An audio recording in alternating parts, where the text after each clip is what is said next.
Doctor ಪ್ರಕಾರ heart attack ಆಗುವ 15 ದಿನಗಳ ಮುಂಚೆನೆ ದೇಹ ಈ ಸೂಚನೆಗಳನ್ನು ಕೊಡುತ್ತದೆ.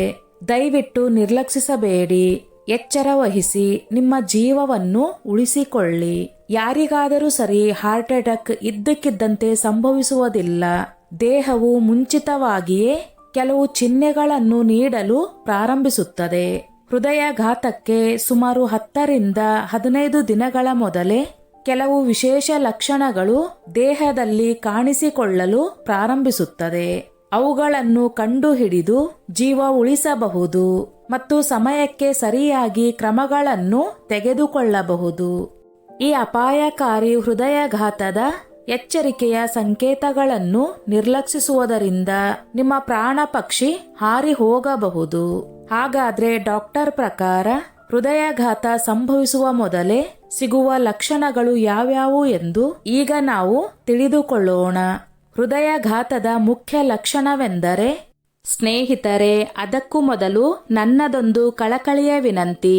ಎಷ್ಟೋ ಜನ ವಿಡಿಯೋ ನೋಡುತ್ತೀರಿ, ಆದರೆ ಲೈಕ್ ಮಾಡುವುದನ್ನು ಮರೆತು ಬಿಡುತ್ತೀರಿ. ದಯವಿಟ್ಟು ಲೈಕ್ ಮಾಡಿ. ನಿಮ್ಮ ಅನಿಸಿಕೆ ಅಭಿಪ್ರಾಯಗಳನ್ನು ಕಮೆಂಟ್ ಮಾಡುವ ಮೂಲಕ ತಿಳಿಸಿ. ಎದೆ ನೋವು ಅಥವಾ ಎದೆ ಭಾರ, ಏನೋ ಒಂಥರ ನೋವು ಎದೆಯ ಮಧ್ಯದಲ್ಲಿ ಸಂಭವಿಸುತ್ತದೆ ಮತ್ತು ಜನರು ಇದನ್ನು ಒತ್ತಡ, ಕಿರಿಕಿರಿ, ಬಿಗಿತ ಅಥವಾ ತೂಕದ ಭಾವನೆ ಎಂದು ಭಾವಿಸುತ್ತಾರೆ. ಎದೆಯ ಮೇಲೆ ಏನಾದರೂ ಭಾರವಾದದ್ದನ್ನು ಇರಿಸಲಾಗಿದೆ ಎಂದು ತೋರುತ್ತದೆ. ಉಸಿರಾಡಲು ಕಷ್ಟ ಎನಿಸಬಹುದು, ಒಳಗೆ ಉರಿ ಎನಿಸಬಹುದು. ಇದು ಕೇವಲ ಕೆಲವು ನಿಮಿಷಗಳ ಕಾಲ ನಿರಂತರವಾಗಿ ಉಳಿಯಬಹುದು. ಸ್ವಲ್ಪ ಸಮಯದವರೆಗೆ ಶಾಂತವಾಗಬಹುದು ಮತ್ತು ಮತ್ತೆ ಮತ್ತೆ ಮರಳಬಹುದು. ಮುಖ್ಯ ವಿಷಯ ಏನೆಂದರೆ, ಪ್ರತಿಯೊಬ್ಬ ವ್ಯಕ್ತಿಗೆ ಒಂದೇ ರೀತಿಯ ನೋವು ಇರುವುದಿಲ್ಲ. ಪುರುಷರಲ್ಲಿ ಇದು ಅತಿ ಹೆಚ್ಚಾಗಿ ಕಂಡುಬಂದರೆ, ಮಹಿಳೆಯರಲ್ಲಿ ಇದು ಸೌಮ್ಯ, ಕಿರಿಕಿರಿ, ದಣಿವು ಅಥವಾ ಅಸ್ವಸ್ಥತೆಯಾಗಿ ಕಂಡುಬರುತ್ತದೆ. ಈ ಕಾರಣಕ್ಕಾಗಿಯೇ ಅನೇಕ ಬಾರಿ ಮಹಿಳೆಯರು ಇದನ್ನು ಕಡೆಗಣಿಸುತ್ತಾರೆ. ರಾತ್ರಿ ವೇಳೆ ಅತಿ ಹೆಚ್ಚಾಗಿ ಬೆವರುವುದು ಸಾಮಾನ್ಯವಾದ ಲಕ್ಷಣವಲ್ಲ. ಇದನ್ನು ಯಾವುದೇ ಕಾರಣಕ್ಕೂ ನಿರ್ಲಕ್ಷಿಸಬೇಡಿ. ನಿಮ್ಮ ಬೆಡ್ಶೀಟ್ ಹಾಗೂ ಹಾಸಿಗೆಯು ಒದ್ದೆ ಆಗುವಷ್ಟು ಬೆವರು ಬರುತ್ತಿದ್ದರೆ, ಈ ಕಾರಣದಿಂದ ಸರಿಯಾಗಿ ನಿದ್ರೆ ಮಾಡಲು ಸಾಧ್ಯವಾಗದಿದ್ದರೆ ಇದು ಹೃದಯಾಘಾತದ ಮುನ್ಸೂಚನೆ ಆಗಿರುತ್ತದೆ. ಇದನ್ನು ನಿರ್ಲಕ್ಷ್ಯ ಮಾಡಬೇಡಿ. ರಕ್ತದ ಹರಿವು ದೇಹದಲ್ಲಿ ಕಡಿಮೆ ಆಗುತ್ತಿದ್ದಂತೆ ಪಾದಗಳು, ಅಂಗೈಗಳು ಹಾಗೂ ಹೊಟ್ಟೆ ಊದಿಕೊಳ್ಳುತ್ತದೆ. ಈ ರೀತಿ ಪದೇ ಪದೇ ಆಗುತ್ತಿದ್ದರೆ ಇದು ಖಂಡಿತವಾಗಿಯೂ ಹೃದಯಾಘಾತದ ಮುನ್ಸೂಚನೆ ಆಗಿರುತ್ತದೆ. ಎದೆ ಗುಂಡಿಗೆ ಬಡಿತ ವೇಗವಾಗಿ, ಕೆಲವೊಮ್ಮೆ ನಿಧಾನವಾಗಿ ಹಾಗೂ ಅನಿಯಮಿತವಾಗಿ ಬಡಿದುಕೊಳ್ಳುವುದು ಹೃದಯದ ಸ್ನಾಯುಗಳ ದುರ್ಬಲತೆಯ ಸೂಚನೆ ಆಗಿದೆ. ಹೃದಯಾಘಾತವು ಕೇವಲ ಹೃದಯಕ್ಕೆ ಸೀಮಿತವಾಗಿಲ್ಲ, ದೇಹದ ಇತರ ಭಾಗಗಳಿಗೆ ಹರಡುವುದು. ಒಬ್ಬ ವ್ಯಕ್ತಿಗೆ ಇದ್ದಕ್ಕಿದ್ದಂತೆ ತಲೆ ತಿರುಗುವಿಕೆ, ಕಣ್ಣು ಮಂಜು ಆಗುವುದು ಹಾಗೂ ಕಣ್ಣಿನ ದೃಷ್ಟಿ ಅಸ್ಪಷ್ಟವಾಗಿರುವುದು, ಇವೆಲ್ಲವೂ ಹೃದಯದಿಂದ ಮೆದುಳಿಗೆ ಬೇಕಾಗುವಷ್ಟು ರಕ್ತ ಪರಿಚಲನೆ ಆಗದಿರುವುದರಿಂದ ಈ ಪರಿಣಾಮಗಳು ಕಾಣಿಸಿಕೊಳ್ಳುತ್ತವೆ. ಇಂತಹ ಸಮಯದಲ್ಲಿ ಹೃದಯವು ದುರ್ಬಲವಾಗಿರುವುದು ಮತ್ತು ಆಮ್ಲಜನಕದಲ್ಲಿ ಸಮೃದ್ಧವಾದ ರಕ್ತವು ದೇಹದ ಪ್ರತಿಯೊಂದು ಅಗತ್ಯ ಅಂಗಾಂಗಗಳನ್ನು ತಲುಪಲು ಸಾಧ್ಯವಾಗುವುದಿಲ್ಲ, ಅದರಲ್ಲೂ ವಿಶೇಷವಾಗಿ ಮೆದುಳಿಗೆ. ಇದರಿಂದಾಗಿ ಅಸಾಮಾನ್ಯ ಆಯಾಸ, ಸುಸ್ತು, ನಿದ್ರಾಭಂಗ ಆಗಬಹುದು. ಮಹಿಳೆಯರು, ವಯಸ್ಸಾದವರು ಮತ್ತು ಮಧುಮೇಹ ರೋಗಿಗಳಲ್ಲಿ ಹೃದಯಾಘಾತದ ಲಕ್ಷಣಗಳು ಕಡಿಮೆ ಗೋಚರವಾಗುತ್ತದೆ ಮತ್ತು ಆಗಾಗ ಉಸಿರಾಟದ ತೊಂದರೆಯ ಲಕ್ಷಣಗಳು ಮಾತ್ರ ಕಾಣಿಸಿಕೊಳ್ಳುತ್ತವೆ. ಆದ್ದರಿಂದ ಅದನ್ನು ನಿರ್ಲಕ್ಷಿಸಬೇಡಿ. ಹೃದಯಾಘಾತ ಸಂಭವಿಸುವ ಮುನ್ನ ಹೃದಯ ಬಡಿತ ಕಡಿಮೆಯಾಗುತ್ತದೆ ಮತ್ತು ನಮ್ಮ ದೇಹದ ಪ್ರಮುಖ ಅಂಗಾಂಗಗಳಿಗೆ ರಕ್ತ ಸಂಚಾರ ಸರಿಯಾಗಿ ಪೂರೈಕೆ ಆಗದೆ ಕ್ರಮೇಣವಾಗಿ ಇಳಿಕೆಯಾಗುತ್ತಾ ಹೋಗುತ್ತದೆ.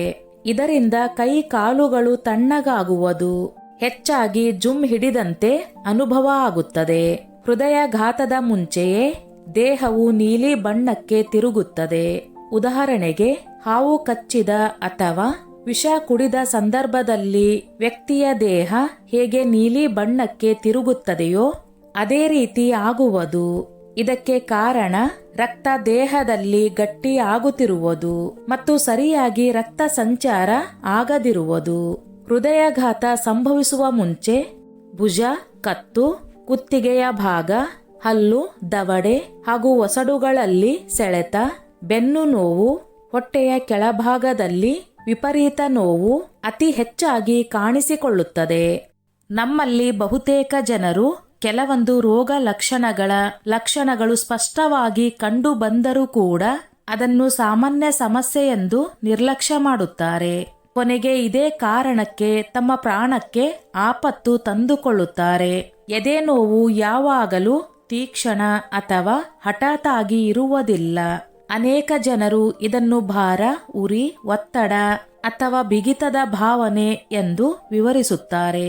ಚಳಿಗಾಲದಲ್ಲಿ ಆಮ್ಲಜನಕದ ಪೂರೈಕೆ ಕಡಿಮೆಯಾಗುವುದು ಮತ್ತು ರಕ್ತದೊತ್ತಡ ಹೆಚ್ಚಾಗಿರುವುದರಿಂದ ಈ ಲಕ್ಷಣಗಳು ಹೆಚ್ಚು ಸ್ಪಷ್ಟವಾಗಿ ಕಂಡುಬರಬಹುದು. ಚಳಿಯಲ್ಲಿ ನಡೆಯುವಾಗ ಅಥವಾ ಮೆಟ್ಟಿಲುಗಳನ್ನು ಹತ್ತುವಾಗ ಎದೆಯಲ್ಲಿ ಅಸ್ವಸ್ಥತೆ ಅನುಭವಿಸಿದರೆ ಮತ್ತು ವಿಶ್ರಾಂತಿ ಪಡೆದ ನಂತರ ಅದು ಸುಧಾರಿಸದಿದ್ದರೆ ಅದನ್ನು ಲಘುವಾಗಿ ತೆಗೆದುಕೊಳ್ಳಬೇಡಿ. ಮೆಟ್ಟಿಲುಗಳನ್ನು ಹತ್ತುವಾಗ ಉಸಿರಾಟದಲ್ಲಿ ಸಮಸ್ಯೆ ಬರುವುದು ಯಾಕೆ? ಮೆಟ್ಟಿಲುಗಳನ್ನು ಹತ್ತುವಾಗ ಅಥವಾ ವೇಗವಾಗಿ ನಡೆಯುವಾಗ ಸ್ವಲ್ಪ ಉಸಿರಾಟದ ತೊಂದರೆ ಸಾಮಾನ್ಯ. ಆದರೆ ಅದು ಹೊಸ ಸಮಸ್ಯೆಯಾಗಿದ್ದರೆ, ನಿರಂತರವಾಗಿ ಹೆಚ್ಚುತ್ತಿದ್ದರೆ ಅಥವಾ ಅತಿಯಾಗಿ ಅನಿಸಿದರೆ ಅದು ಹೃದಯದ ಮೇಲೆ ಹೆಚ್ಚಿದ ಒತ್ತಡದ ಸಂಕೇತವಾಗಿರಬಹುದು. ಶೀತ, ಅಪಧಮನಿಗಳು ಸಂಕುಚಿತಗೊಳ್ಳುತ್ತವೆ. ಹೃದಯವು ಪಂಪ್ ಮಾಡಲು ಹೆಚ್ಚಿನ ಬಲವನ್ನು ಉಪಯೋಗಿಸುವಂತೆ ಒತ್ತಾಯಿಸುತ್ತದೆ. ಈ ರೋಗ ಲಕ್ಷಣವನ್ನು ಹೆಚ್ಚಾಗಿ ನಿರ್ಲಕ್ಷಿಸಲಾಗುತ್ತದೆ. ಇದನ್ನು ಅಲರ್ಜಿ ಅಥವಾ ಅಸ್ತಮಾ ಎಂದು ತಪ್ಪಾಗಿ ಭಾವಿಸಲಾಗುತ್ತದೆ. ಆದರೂ ಹೃದಯಕ್ಕೆ ಸಂಬಂಧಿಸಿದ ಉಸಿರಾಟದ ತೊಂದರೆ ಇದ್ದಕ್ಕಿದ್ದಂತೆ ಹೆಚ್ಚಾಗುತ್ತದೆ ಮತ್ತು ವೇಗವಾಗಿ ನಡೆಯುವಾಗ, ತಿನ್ನುವಾಗ ಅಥವಾ ಮಲಗಿದ ನಂತರ ಹೆಚ್ಚಾಗಬಹುದು. ಪಾದಗಳು ಅಥವಾ ಕಾಲುಗಳ ಊತ ಬರುವುದು ಯಾಕೆ? ಹೃದಯವು ಪೂರ್ಣ ಸಾಮರ್ಥ್ಯದಿಂದ ಪಂಪ್ ಮಾಡಲು ಸಾಧ್ಯವಾಗದಿದ್ದಾಗ ದೇಹದಲ್ಲಿ ದ್ರವವು ಸಂಗ್ರಹವಾಗಲು ಪ್ರಾರಂಭಿಸುತ್ತದೆ. ಕಡಿಮೆ ನೀರು ಕುಡಿಯುವುದು ಮತ್ತು ಚಳಿಗಾಲದಲ್ಲಿ ಕಡಿಮೆ ಚಟುವಟಿಕೆಯಿಂದಿರುವುದು ಈ ಊತವನ್ನು ಇನ್ನಷ್ಟು ಉಲ್ಬಣಗೊಳಿಸಬಹುದು.